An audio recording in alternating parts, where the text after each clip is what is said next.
Hello, welcome back. I am so glad to see you again. Please take a seat. How has your week been? Pretty good. Okay. I made you some tea. Do you still want hot tea or do you want me to make you iced? Hot? Okay, great.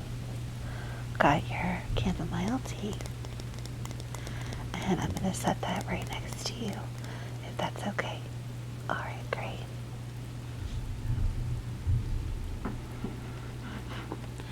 There you go. All right, so, unfortunately, with the hot weather, I think we're going to get an afternoon shower, sounds like, but that's okay.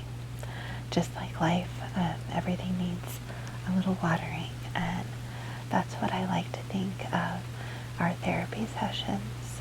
They are kind of like a watering to help you grow as a person and to work through some of the struggles that we might have growing and, spreading out our leaves and our petals to become the wonderful, beautiful flowers that we're supposed to be. And I know sometimes that's difficult, but the fact that you're back here for another session means that you are very committed to making that growth happen. And I think that's very commendable, and I am super, super proud of you. So, now that you're settled, I'd like to do a couple of just very simple breathing exercises, okay? So, first one, I'd like you to take a deep breath in and close your eyes as you do so, okay? Deep breath in and blow it out. One more time. Deep breath in and blow it out. Very good. You can open your eyes. Now, I'm going to walk you through a breathing exercise, and it might be a little difficult, so if you need to, take a breath. No stress. This is to help calm you, not to stress you out, okay? So I want you to you can leave your eyes open or closed, whatever's comfortable for you. Deep breath in and hold it. 1, 2, 3, and blow it out. Good. Really get all of the air out of your lungs. 1, 2, deep breath in and hold it. 1, 2, 3. Blow all the air out of your lungs. Very good. 1, 2. One more time. Deep breath in. Hold it. 1, 2, 3. And blow all the air out of your lungs. 1, 2. Now you can go back to breathing normally. Very good. I find concentrated breathing to be very helpful and calming. There's some phone programs you can put that have breathing. Some smartwatches have breathing timers that you can use with yourself. I find those to be very helpful if you're in a very stressful situation. If you feel your anxiety racing up, those can be really helpful. So last time I gave you a little bit of homework that you were going to repeat to yourself several times a day, and the phrase that I had written down was, I am trying and I am good enough. Is that correct?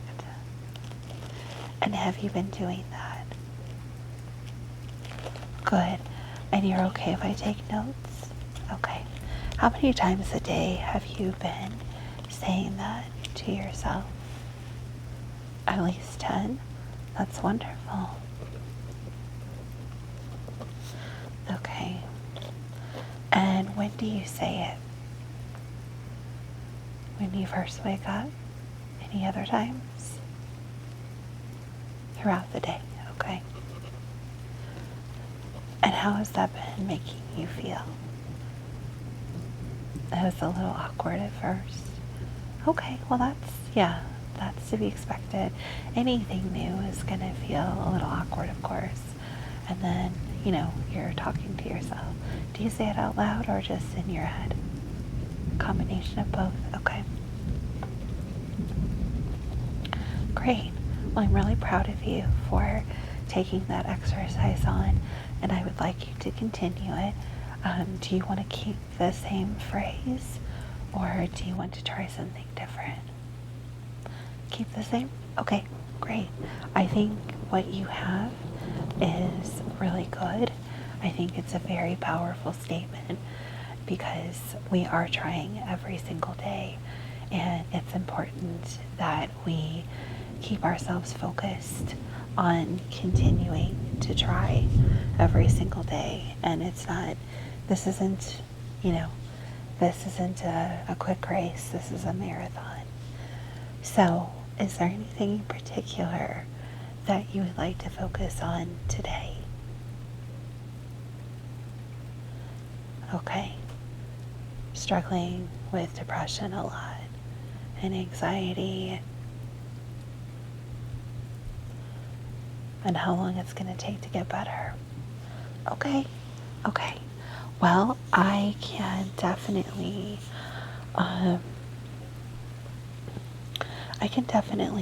give you an idea of how this process works if you're okay with me reflecting on kind of a personal story. And I think sometimes when you hear someone else's experience, it's helpful. You don't necessarily feel so alone in the process. Okay? All right. So I have struggled with depression and anxiety a lot of my life. It started when I was a teen, maybe preteen even. But I started seeing someone for help when I was a teenager, and unfortunately, as a teenager, I wasn't very open to getting help and getting better. So I would go to my appointments and, I would say what I needed to say to get out of the appointments, and then I would kind of move on. And I didn't really do the homework like you've done with your statement. I didn't really do anything differently to help myself get better. So it was a very long road for me to get to a place where I could manage my depression and I can manage my anxiety, because life is difficult, and sometimes even when we think we're in a much better place, depression, anxiety, frustration, just in general, different heavy emotions can come back up again, and they can manifest in different ways. So maybe a loss of someone in your life, maybe a loss of a job or a home, or not even necessarily a loss, sometimes a good significant event, graduating from college, having a child, getting married.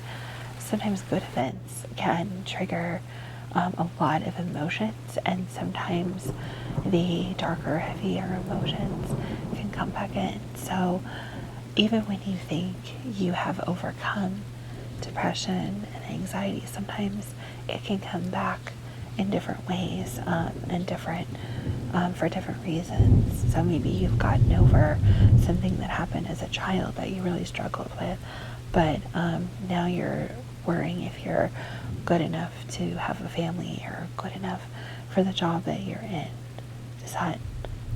That sounds familiar? Okay.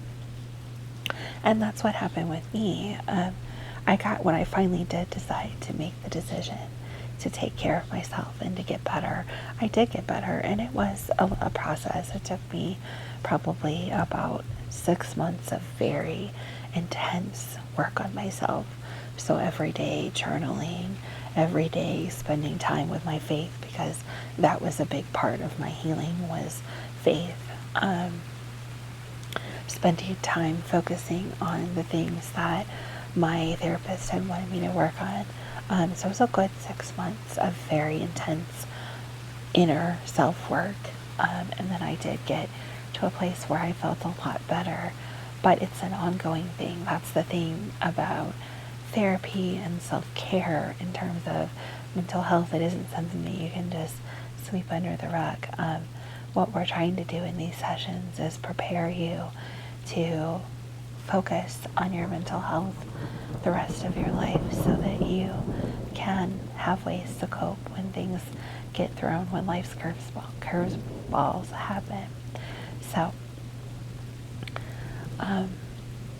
yes, you can and you will get better, but just be prepared that something, it's not, you have to fear it or anything. I don't want you to be afraid, but just be aware that sometimes life throws curveballs at us, and you will have tools in your toolbox. So your I statements, your journal, your, other resources, friends that you've spoken to about this, you'll have those tools to cope.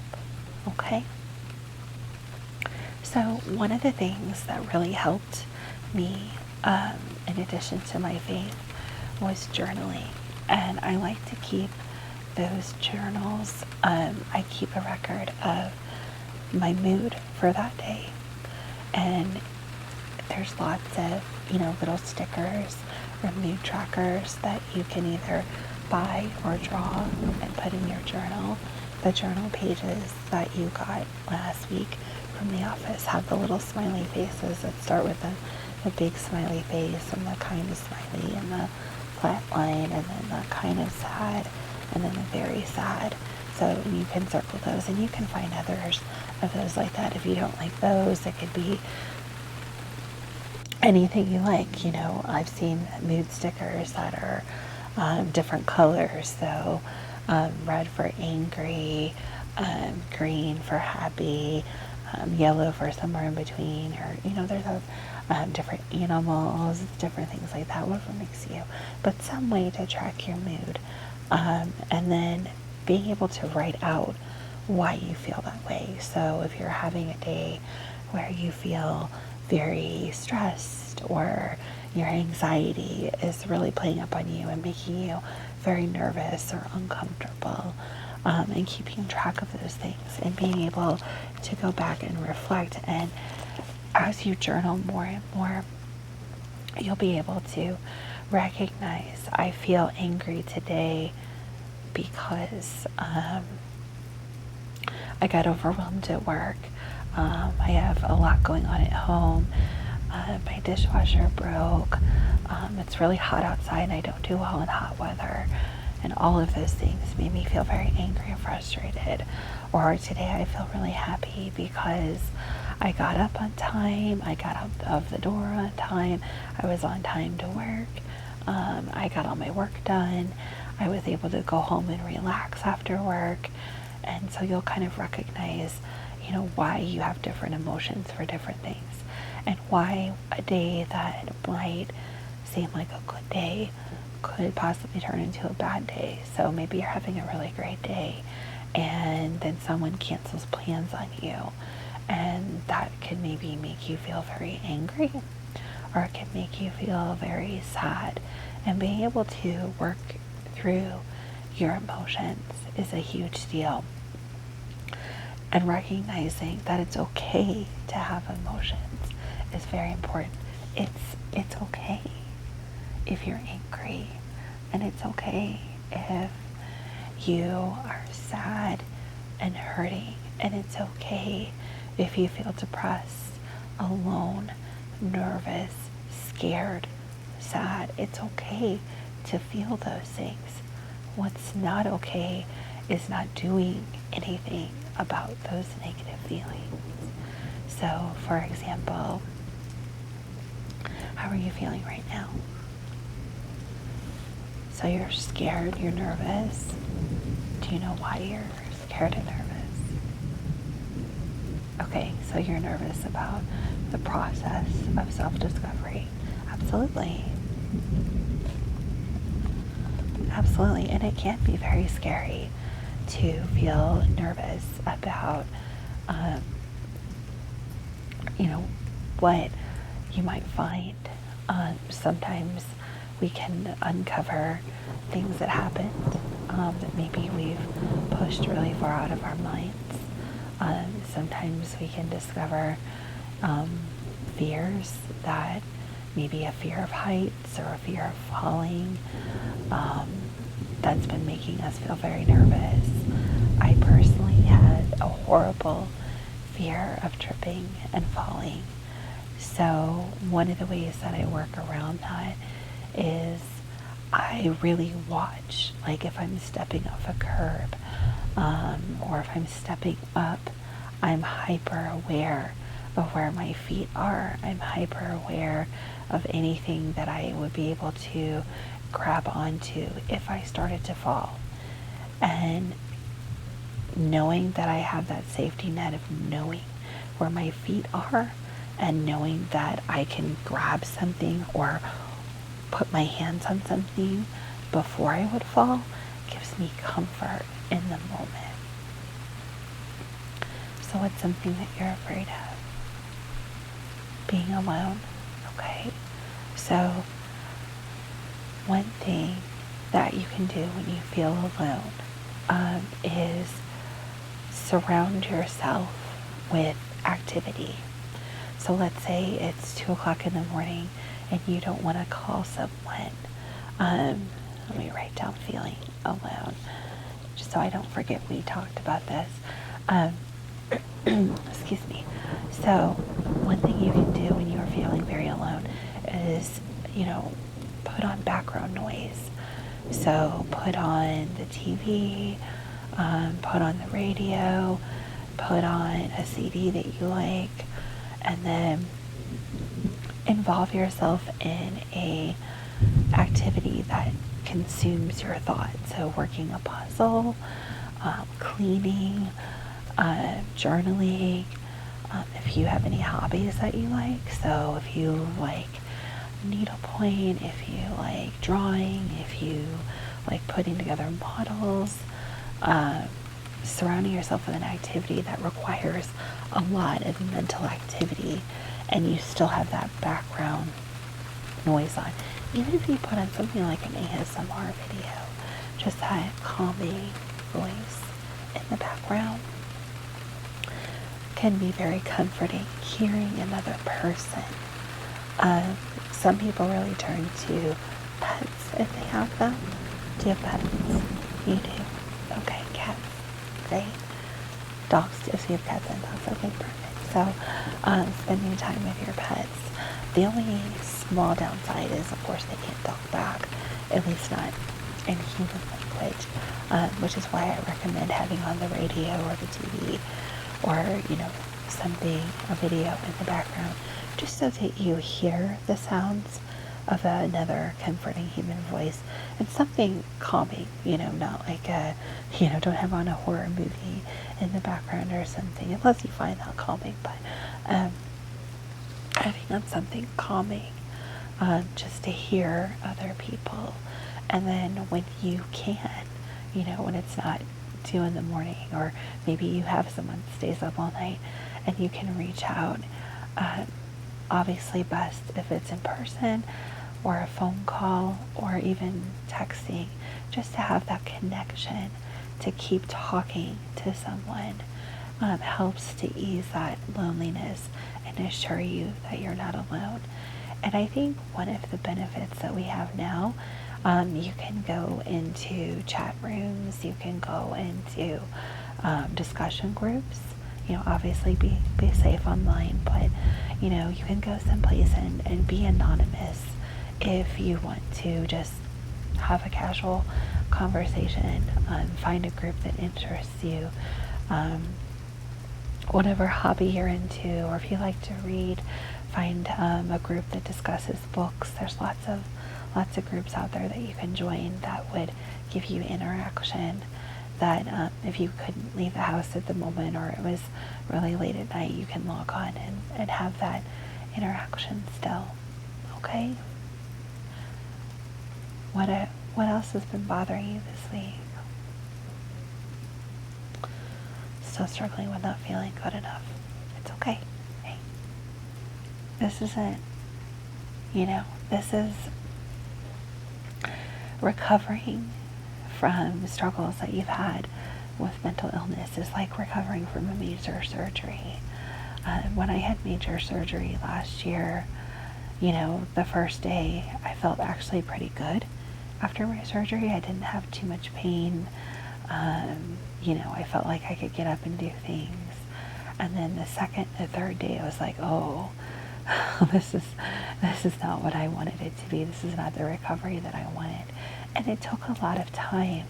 I had a restriction on weight that I could lift for a long time. I wasn't able to drive for a long time, and that was very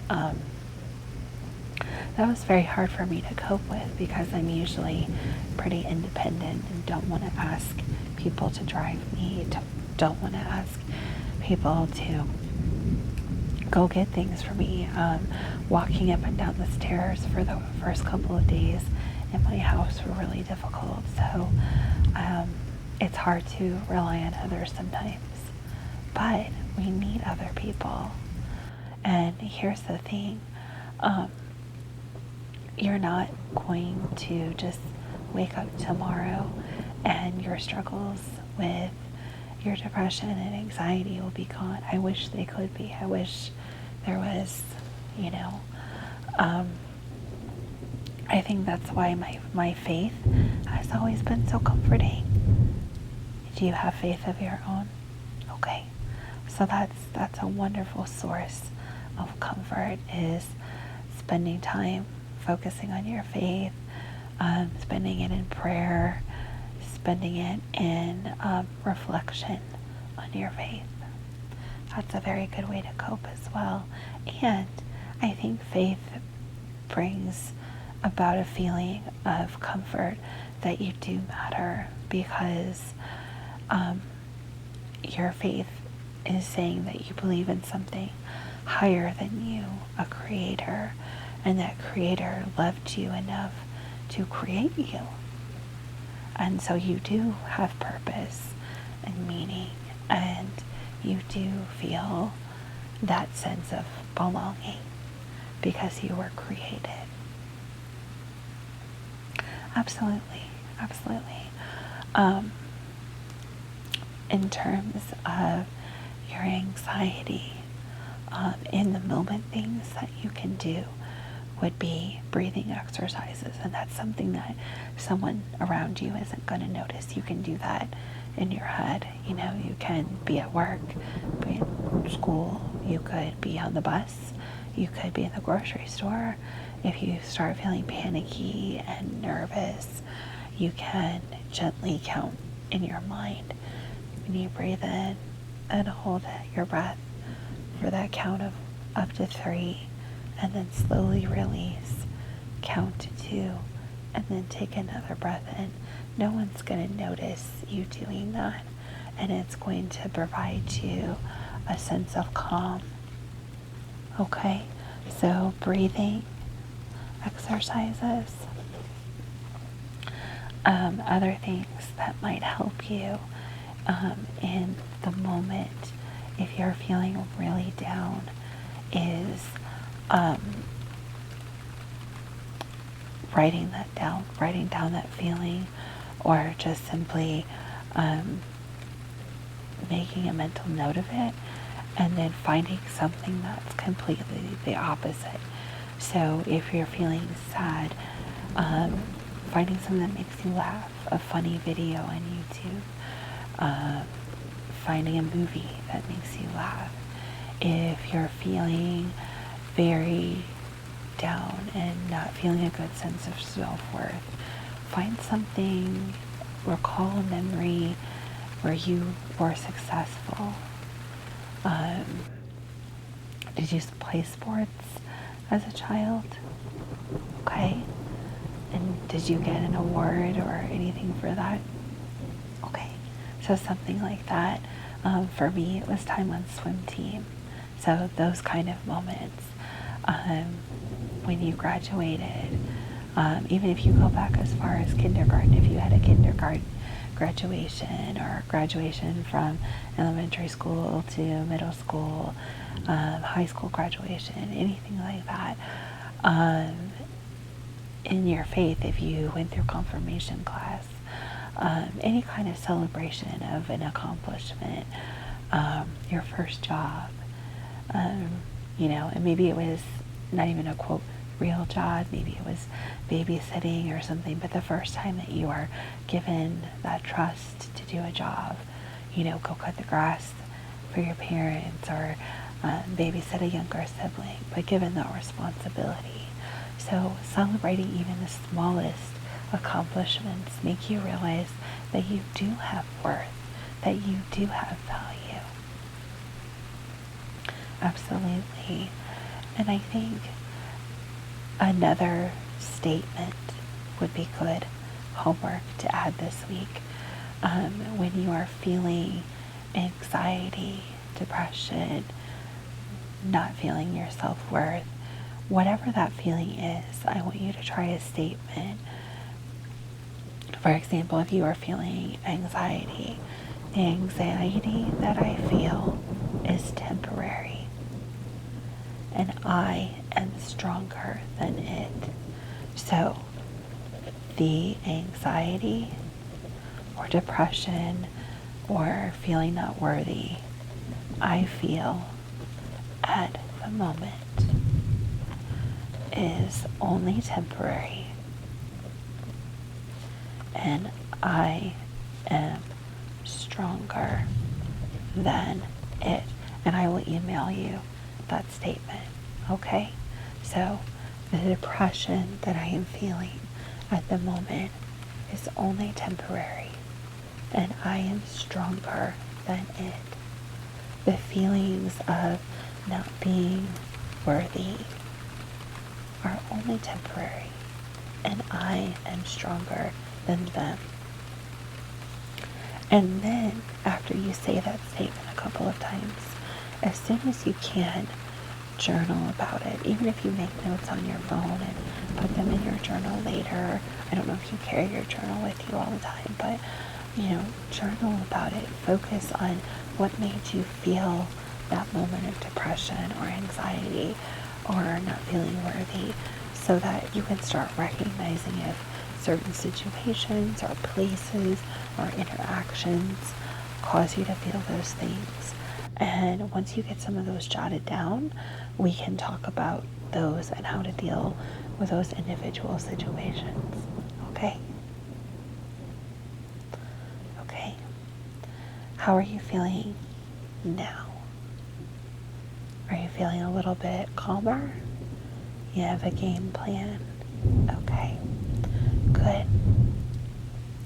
Then I'd like to do a little calming exercise. Okay, I just want you to do a little body scan, be self-aware, and that will help keep you calm and relaxed. And then I will let you rest here for a little bit, okay? And then you can go about your day.